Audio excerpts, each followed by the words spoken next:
Bonjour, je suis Sylvia Métayer, HEC 86, je suis chez Sodexo, directrice générale en charge de la croissance. On voit dans la foodtech, c'est que le digital a permis de multiplier les formes de consommation. Pourquoi est-ce que Sodexo n'a pas décidé tout simplement de se lancer directement dans le food delivery? Pourquoi est-ce qu'on fait appel à des startups?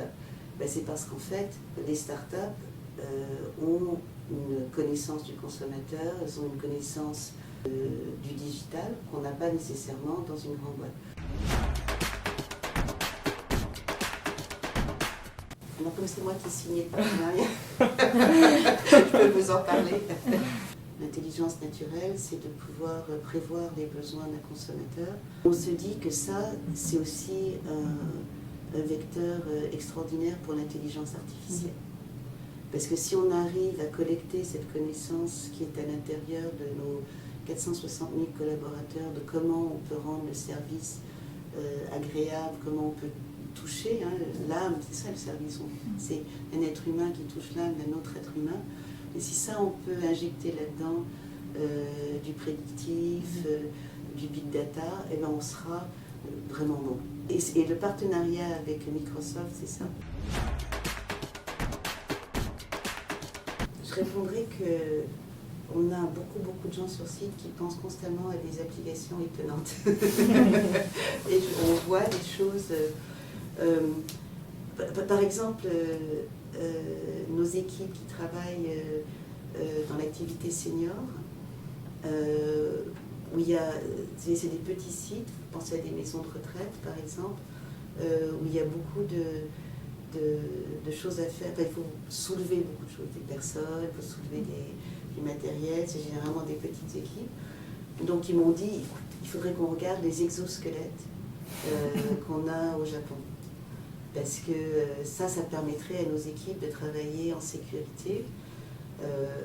C'est fabuleux. Moi, j'ai beaucoup d'autres idées sur lesquelles on n'a pas encore travaillé, mais qui sont plutôt autour de la robotique. Par exemple, on a une activité de service à domicile. Est-ce qu'on peut utiliser des robots?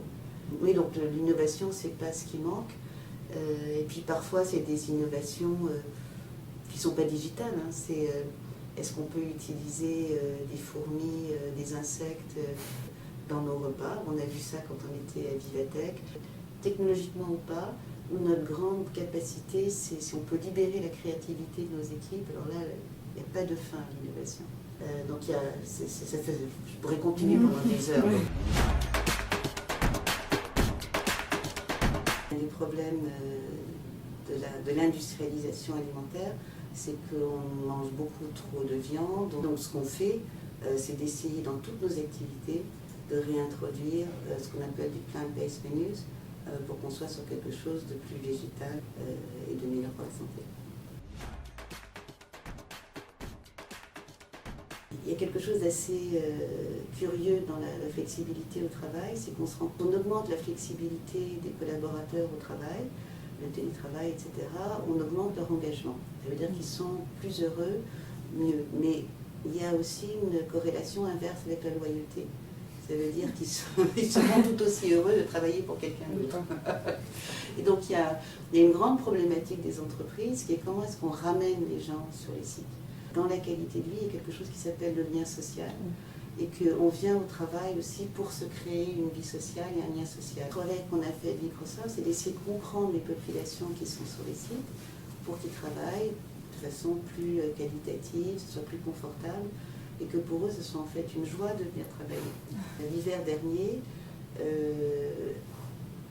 il y avait des blizzards à Londres et tous les bureaux étaient fermés, sauf le bureau de l'odeur. Parce qu'en fait, les gens préféraient venir travailler malgré le temps inclément et tout, parce qu'il y avait énormément de services sur le site. Le consommateur au travail aime travailler ensemble. Mais il faut que ce soit quelque chose qui a un sens pour eux. Donc l'air où on vient au bureau, tous les bureaux sont standards, se ressemblent, où on est là du 9 à 5, donc ça n'existe plus. plus qu'une flexibilité, je pense que c'est une continuité avec le travail, entre la maison et le travail, ça c'est très important.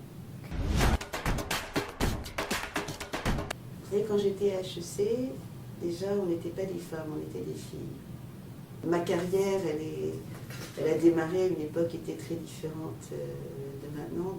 Vous savez, quand moi j'ai voulu rentrer en audit, je me rappelle un jeune homme qui m'avait dit « Ah non, mais tu peux pas, c'est beaucoup trop dur physiquement pour les femmes de faire de l'audit. » Maintenant, je pense que le taux de femmes en audit est de 70%. Donc ce genre de choses, on n'entend plus. Mais je pense que vous voyez peut-être d'autres choses. Je dirais ça à toute femme qui démarre dans la vie professionnelle, d'avoir des mentors. Quand j'ai démarré, par exemple, j'étais souvent la seule femme. Pas de modèle. Hein. Important d'avoir des modèles.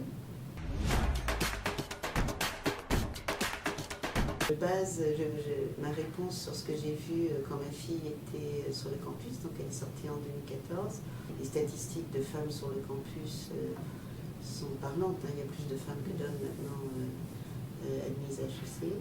Aussi en voyant les jeunes générations qu'il y a autant de chances, autant d'opportunités pour les femmes qui sortent d'HEC que pour les hommes. La diversité, c'est donné. Vous allez partout dans le monde est divers. Ce qui est important, c'est garder les yeux ouverts pour bien voir cette diversité. On a un choix. Et le choix, vous pouvez voter. Vous n'êtes pas obligé de rester dans des boîtes qui ne vous permettent pas de vous épanouir.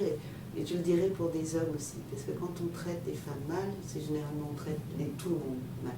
Individuellement, vous choisissez à chaque moment d'inclure ou de ne pas inclure ceux qui sont différents de vous. Donc je ne sais pas quels sont vos choix tous les jours sur le campus. Merci beaucoup pour vos réponses et peut-être à bientôt sur le campus. À bientôt sur le campus. Merci beaucoup.